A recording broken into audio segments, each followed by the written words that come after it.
마가복음 8장은 이른바 칠병이어의 기적이라고 부르는 그 기적의 내용이 들어 있습니다. 물고기 2마리와 떡 7개로 4,000명을 먹이시는 사건으로 시작됩니다. 물고기 2마리와 떡 5개로 5,000명을 먹이셨던 그 예수님은 이방인의 장소에서 또다시 물고기 2마리 그리고 떡 7개를 가지고 이번에는 4,000명의 사람들을 먹이십니다. 단지 장소만 바뀐 상황이고요. 더 적은 사람들이 모여 있는데도 저들을 먹이자는 예수님의 말씀에 제자들이 이렇게 이야기합니다. 마가복음 8장 4절. 제자들이 대답하되 이 광야 어디서 떡을 얻어 이 사람들로 배부르게 할 수 있으리이까? 오병이어의 기적을 경험했던 제자들이 이번에 4,000명의 사람들을 앞에 두고 어떻게 먹일 수 있을까? 이들을 먹여라 라고 얘기했을 때 제자들은 불가능합니다, 주님. 이들을 어떻게 떡을 어디서 얻어서 가져다가 이 많은 사람들을 배부를 수 있게 할 수 있겠습니까? 라고 다시 이야기합니다. 예수님의 말씀에 대한 제자들의 반응은 오병이어의 기적을 베풀 때와 달라진 것이 전혀 없습니다. 오병이어의 기적을 베푸실 때는 너희들이 먹을 것을 주라는 예수님의 말씀에 제자들이 이렇게 대답합니다. 36장 37절 마가복음 6장 37절에 보니까 대답하여 이르되 너희가 먹을 것을 주라 하시니 여짜오되 우리가 가서 200데나리온의 떡을 사다 먹이리이까? 돈이 없는데요, 주님. 우리가 이 사람들을 다 먹일 만한, 그래서 그만큼의 떡을 살 수 있을 만한 돈이 없습니다. 200데나리온쯤 계산기 두드려 보니까 들 것 같은데 우리에게 그만한 큰 돈이 어디 있습니까, 주님? 달라진 것이 전혀 없는 제자들. 하나님의 말씀 앞에 그들은 하나님을 보는 것이 아니라 내 능력, 내가 지금 가지고 있는 것만을 보면서 못한다, 안 된다, 불가능하다라고 말하고 있는 것입니다. 여러분, 우리가 믿음의 삶이란, 믿음을 가지고 살아가는 것이란 내가 가진 것이 아닌 우리의 순종을 통해서 하나님이 축사하시고 일하시는 하나님과 함께하는 삶이고 우리는 그 하나님을 바로 믿는 것입니다. 엄청난 기적이 벌어지는 현장을 두 눈으로 생생하게 보고 경험한 제자들. 이 정도 되면 자신들과 함께 계신 분이 누구신지 깨달을 법도 한데 그들은 여전히 자기와 함께 하시는 분이 어떤 분이신지 누구신지 갈피를 잡지 못합니다. 4,000명을 먹이시는 기적을 베푸신 뒤에 바리새인들이 예수님께 이런 요구를 합니다.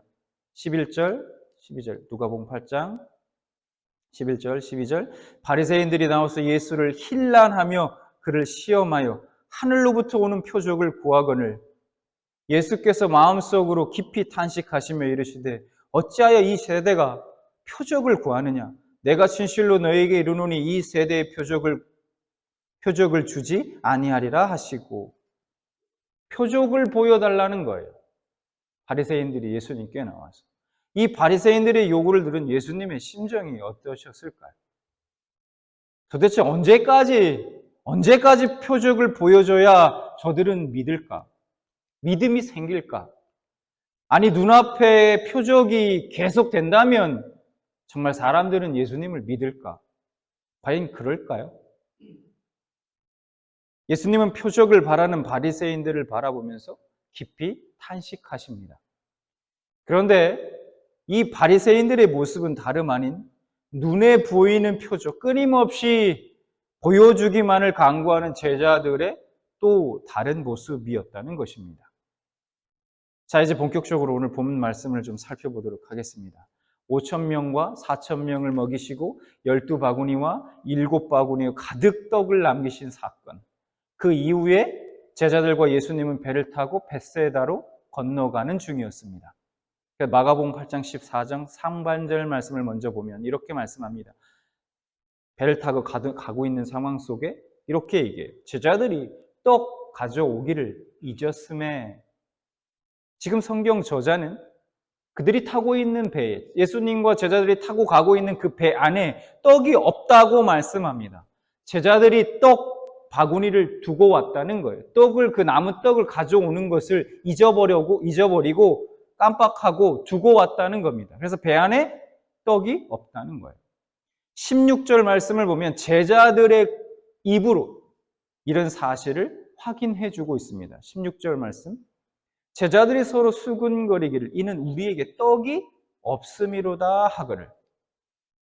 근데 성경 저자는 이 14절 후반절에 배에는 유일하게 떡이 딱 하나 남아 있었다, 그렇게 말씀하고 있습니다. 14절 후반절에 보면 이렇게, 하반절에 보면 이렇게 얘기합니다. 배에 떡 한 개밖에 그들에게 없더라. 분명히 제자들은 16절에서 떡이 없다고 제자들이 입으로 분명히 확인시켜주고 있어요. 우리는 그렇게 말씀을 통해서 알 수 있습니다. 떡이 없다는 사실을. 없다고 말하고 있어요. 그런데 성경 저자는 그들에게 떡이 한 개 있었다고 말하고 있습니다. 이 말씀을 우리는 어떻게 이해해야 할까? 제자들이 떡이 하나밖에 없어서 그거 어차피 누구 코에 붙일 수도 없고 너무 적으니까 하나로 어차피 충분하게 먹을 수 없다는 의미로 그냥 떡이 없다고 이야기했던 걸까요? 그래도 의문은 남습니다. 뭐냐면 그렇다면 왜 굳이 성경 저자는 그들에게 떡이 하나 있었다고 말하고 있는 걸까 하는 거죠. 더군다나 14절 말씀을 우리가 원문 그대로 한번 번역해 보면 이렇게 됩니다. 그들은 떡 하나를 제외하고는 가지고 있지 않았다, 이렇게 됩니다. 조금 더 원문 그대로 번역해 보면. 그러니까 우리가 원문으로 보면 뭘 알 수 있냐면 이 문장에서 떡 하나를 오히려 강조하고 있다는 것을 알 수 있다는 거예요. 우리말 성경에서는 그걸 조금 잘 구분하기가 좀 어렵지만 원문으로 보면 떡 하나를 강조하고 있다는 것을 알 수 있습니다. 그렇다면 그냥 생략해도 될 그 작은 떡 하나, 아무것도 아닌, 누구도 배부르게 할 수 없는, 만족하게 할 수 없는 그 생략해도 될 작은 떡 하나, 충분하지도 않은 그 떡 하나를 굳이 강조하고 있는 이유는 무엇일까요? 그 유일한 하나의 떡이란 무엇일까 하는 겁니다. 자, 이것은 동일한 사건을 기록하고 있는 요한복음 6장에서 그 답을 찾을 수 있습니다. 요한복음 6장 35절, 48절 말씀을 한번 보겠습니다. 오병이어의 기적을 베푸신 예수님을 찾아온 무리에게 예수님께서 이렇게 자신에 대해서 소개하십니다. 말씀하십니다. 요한복음 6장 35절. 예수께서 이르시되 나는 생명의 떡이니 내게 오는 자는 결코 줄이지 아니할 터이요 나를 믿는 자는 영원히 목마르지 아니하리라. 48절. 내가 곧 생명의 떡이니라. 배에 있던 떡 하나는 바로 생명의 떡이신 예수님을 가리킵니다. 예수님은 배고픔에 두고 온 떡을 추억하고 아쉬워하는 제자들을 향해서 바리새인과 헤롯의 누룩을 경계하라, 이렇게 말씀하십니다. 그래서 마가복음 8장 15절. 예수께서 경고하여 이르시되 삼가 바리새인들의 누룩과 헤롯의 누룩을 주의하라 하시니. 그렇다면 바리새인의 누룩과 헤롯의 누룩이란 무엇을 의미할까요? 먼저 이 바리새인의 누룩이란 이런 겁니다. 바리새파는 종교적 귀족, 종교적 우월의식, 종교적 교만에 사로잡힌 사람들이었습니다. 내가 남들보다 낫고, 내가 남들보다 좀 더 의롭고, 내가 남들보다 높다는 거예요. 우리는 바리새인들의 누룩이 구체적으로 무엇인지 예수님의 말씀을 통해서도 알 수 있습니다. 누가복음 12장 1절 말씀을 보면 이렇게 말씀합니다. 예수께서 먼저 제자들에게 말씀하여 이르시되 바리새인들의 누룩 곧 외식을 주의하라. 그럼 외식이 뭡니까? 쉽게 얘기해서 겉과 속이 다르다는 거죠. 겉과 속이 다르다. 말만 하고 실행하지 않고 그들이 하는 일은 모두 남에게 보이기 위한 것입니다. 예수님은 그런 그들을 책망하셨죠. 마태복음 23장 25절에 이렇게 책망하십니다. 화 있을진저 외식하는 서기관들과 바리새인들이요 잔과 대접의 겉은 깨끗이 하되 그 안에는 탐욕과 방탕으로 가득하게 하는도다. 그러면 헤롯의 누룩은 무엇인가? 헤롯의 누룩은 이런 겁니다. 하나님 없는 세상의 가치관. 세례 요한이 의로운 줄 알면서도 사람들의 이목 때문에 목을 베어버린 헤롯. 끊임없이 세상 성공과 권력의 화려함을 쫓고 현세적인 성공을 추구하며 살아가는 사람들.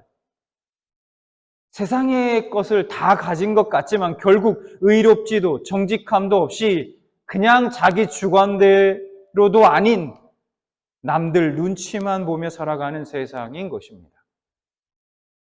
바리새인들의 이런 교만과 외식의 누룩, 헤롯의 이런 세상적인 정욕의 누룩, 이것만 주의하면 그 떡은 단지 하나면 충분하다는 것입니다. 예수 그리스도가 우리를 먹이시고 채우신다는 거예요. 예수님의 말씀을 전혀 깨닫지 못하는 제자들, 그들은 예수님이 누룩 이야기를 하시자 떡이 떠올랐습니다. 조금 그런 쪽으로는 머리가 참 발달된 것 같아요. 누룩 얘기 딱 하시니까, 예수님이 누룩 얘기하시는 거 보니까 이 떡이 생각나셨나 보다. 이런 생각을 했던 겁니다. 그리고 제자들은 먹을 떡이 없는 상황을 놓고 자신들끼리 수군거리기 시작합니다. 이런 얘기를 했을 것 같아요. 야, 거봐. 예수님이 떡이 없는 걸 아셨나 봐. 야, 내가 갖고 오라고 그랬잖아. 그러니까 잘 챙기라고 했잖아. 그 바구니. 야, 내가 이럴 줄 알았냐? 야, 이제 어떡하냐? 어떻게 이 문제를 해결하지? 이런 얘기를 하지 않았을까요? 그래서 16절 보면 이렇게 말씀하죠. 제자들이 서로 수군거리기를 이는 우리에게 떡이 없음이로다 하거늘. 예수님이 이러한 제자들을 책망하십니다. 17절. 예수께서 아시고 이르시되 너희에게 어찌 떡이 없음으로 수군거리느냐? 아직도 알지 못하며 깨닫지 못하느냐? 마음이 둔하냐? 왜 너희가 떡이 없는 것으로 인해서 의논하고 있느냐라는 겁니다. 지금 제자들은 이성적으로 문제를 어떻게든 해결하기 위해서 세부적인 어떤 해결 방안과 계획을 세우기 위해 서로 의논하고 있었던 겁니다. 야, 우리 그냥 어쩔 수 없이 벳세대 가가지고 어떻게 좀 해결해보자. 그들은 예수님께서 오병이어의 기적을 일으키신 그때도 그랬습니다. 그때도 그랬어요. 예수님은 제자들에게 너희가 먹여라 라고 말씀하셨고 그때 제자들은 곧 바로 이들을 먹일 수 있는 돈과 떡을 구할 수 있는 방법을 열심히 찾았습니다. 계산기를 열심히 두드렸어요. 그리고 그 결과는 무엇이었습니까? 안 됩니다. 불가능합니다. 할 수 없습니다. 였습니다. 이 일이 있은 후 얼마 되지 않아 제자들에게 다시 떡의 문제가 발생했습니다. 배고픈 상황이 동일하게 펼쳐진 거예요. 그것도 기적을 경험한 직후에 말입니다.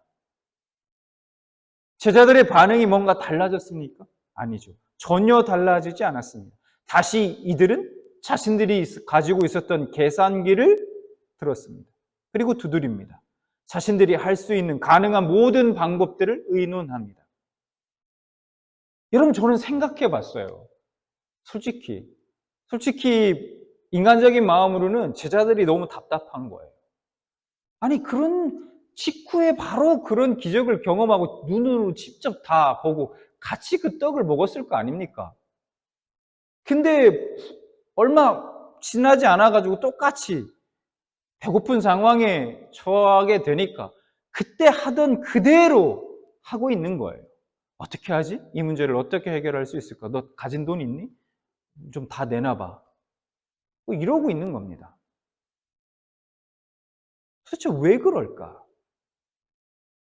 생각해 봤어요. 이유가 뭘까? 왜 그들은 직후에 그런 기적을 경험하고도 달라지지 않은 걸까? 달라질 기미가 전혀 보이지 않는 걸까? 제가 나름대로 가지게 된 결론이 있습니다. 그게 뭐냐? 기적은 일상이 될 수 없다고 생각하기 때문입니다. 기적은 일상이 될 수 없다. 반면에 배고픔은 일상입니다. 때문에 이들은 그동안 자신들이 해왔던 일상의 방법으로 다시 돌아간 것입니다. 그냥. 너무 지극히 당연한 결과이지만 예수님은 이것을 제자들과 우리에게 경계하라고 경고하십니다. 이것이 바리새인과 헤롯의 누룩이라는 거예요. 우리 안에 좀처럼 없어지지 않는 누룩. 적절한 환경과 조건이 만족되면 언제나 다시 나타나는 일상의 곰팡이균과 같은 누룩. 바리새인과 헤롯의 누룩이라는 거예요. 바리새인들처럼 종교적인 형식, 경건의 모습, 그 모양은 가지고 있을지 모르지만 경건의 능력도 믿음도 없고 헤롯의 세상적인 정욕의 누룩이 퍼져서 하나님이 아니라 세상 것만 바라보고 추구하며 살아가고 있습니다. 제자들뿐만 아니라 이런 누룩이 퍼져 있는 우리에게 기적은 일상의 문제들을 해결하기 위한 일상적인 방법이 절대로 될 수 없는 겁니다. 이것이 제자들과 우리가 공통적으로 이해하는 합리적인 상식인 것이죠. 그래서 예수님은 그런 제자들에게 예수님 자신이 어떤 일을 행하셨는지 다시 상기시켜 주십니다. 18절부터 20절. 너희가 눈이 있어도 보지 못하며 귀가 있어도 듣지 못하느냐? 또 기억하지 못하느냐? 내가 떡 5개를 5,000명에게 떼어줄 때에 조각 몇 바구니를 거두었느냐? 이르되 12리니이다. 또 7개를 4,000명에게 떼어줄 때에 조각 몇 광주리를 거두었더냐? 이르되 7이니이다. 그리고 예수님은 이러한 우리의 상식을 뒤집어 엎는 질문을 우리에게 던지십니다. 21절. 이르시되 아직도 깨닫지 못하느냐 하시니라. 너희들은 떡 때문에 걱정하는구나. 아직도 깨닫지 못하니? 내가 2번이나 기적을 행하여 너희들의 그 필요를 공급했지 않느냐? 수천 명이 먹지 않았느냐? 그걸 너희가 경험하고 보지 않았느냐? 그런데도 여전히 나를 신뢰하지 못하느냐? 내가 너희 문제의 진정한 해결자이며 구세주며 주란 사실을 아직도 깨닫지 못하고 있느냐? 라고 하시는 것입니다. 주님이 함께 하심으로 기적이 일상이 되도록 하는 것, 이것이 신앙이며 믿음의 실체인 것입니다. 여러분에게 이 깨달음이 있습니까? 여러분에게 이 믿음이 있으십니까? 7광주리의 떡을 다 잃어버려도 괜찮습니다. 남은 하나의 떡만 있으면 언제라도 채워질 수 있기 때문이죠. 생명의 떡이신 예수님은 5,000명을 먹이시고 12광주리를, 이방인의 무리 4,000명을 먹이시고도 7개의 광주리를 남기시는 분이시기 때문입니다. 그분이 함께 하신다면 우리는 언제든지 공급받을 수 있습니다. 기적이 일상이 될 수 있습니다. 여러분 믿으십니까? 이 믿음이 여러분에게 있습니까? 이 말씀을 준비하면서 이 질문을 하면서도 제 스스로에게 질문해 보면 나에게도 이런 믿음이 있나? 생각해 봤습니다. 솔직히. 없는 것 같아요. 기적이 일상이 될 수 있다. 이 말을 과연 이 믿음이 있을까? 나도 제자들 같구나. 나도 여전히 제자들의 모습이 내 모습이구나. 이런 생각이 들었습니다. 내가 기도하면서도 이게 이루어질까? 과연? 해야 된다는 걸 알아서 기도는 하지만 과연 이게 이루어질 거라는 굳건한 확신을 갖고 믿음을 가지고 내가 하나님을 정말 신뢰하고 기도하는가? 돌아보게 되었습니다. 오늘을 사는 우리는 오늘도 이 떡의 문제를 가지고 살아가고 있죠. 여러분, 우리에게 이 떡의 문제는 단순히 먹고 사는 문제만을 이야기하지 않습니다. 우리 각자가 이 땅에 살면서 안고 살아가는 수많은 문제가 바로 이 떡의 문제인 거예요. 건강의 문제일 수도 있고, 어떤 부부와 관계의 문제일 수도 있고, 자녀와의 문제일 수도 있고, 어떤 직장의 문제, 또 사회 관계 속에서 어떤 인간관계의 어떤 여러 가지 문제 등등. 그러니까 내 힘으로 어찌할 수 없는 문제들, 간절히 해결하고픈 영적으로 채워지지 않는 갈급한 문제들 말입니다. 항상 나를 영적으로, 정서적으로 허전하고 공허하게 배고프게 만드는 문제들 말입니다. 내가 이 문제만 딱 해결된다면 내가 먹지 않아도 배부를 것 같다고 생각하는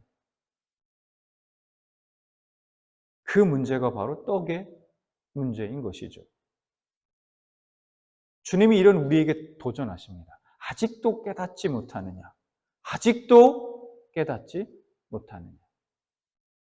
모든 떡을 다 잃어버려도 내 삶이 해결되지 않는, 내 힘으로 해결할 수 없는 문제가 있어도 남은 그 떡 하나, 바로 주님이 함께 하시면 언제라도 채워질 수 있음을 믿는 그 믿음을 소유하신 여러분들 되시기 바랍니다.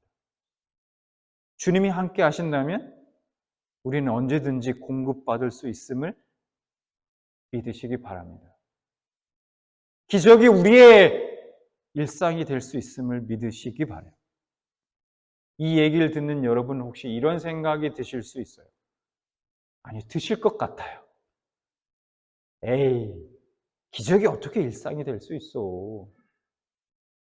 그냥 성경 속 이야기일 뿐이지. 근데 여러분 그거 아십니까? 이런 생각이, 이런 의심이 바로 그날 예수님과 함께 배에 있었던 그 제자들의 생각이었다는 거예요. 그랬을 겁니다. 에이, 어떻게 기적이 일상이, 그때는 주님이 무슨 특별히 했겠지. 여기서는 아니야. 일상이 될 수 없어. 지금은 상황이 달라. 하나님께서 믿음 없는 저와 여러분을 불쌍히 여겨주시길 원하고 저와 여러분에게 은혜를 베풀어 주시기를 소망합니다. 그래서 생명의 떡이신 주님, 그 떡 하나면 충분하다. 더 이상 내가 원하는 것이 없습니다, 주님. 주님만 나와 함께 하시면 저는 여전히 배부르고 여전히 부족함이 없습니다. 이 고백이 저와 여러분의 고백이 되시길 진심으로 소망합니다.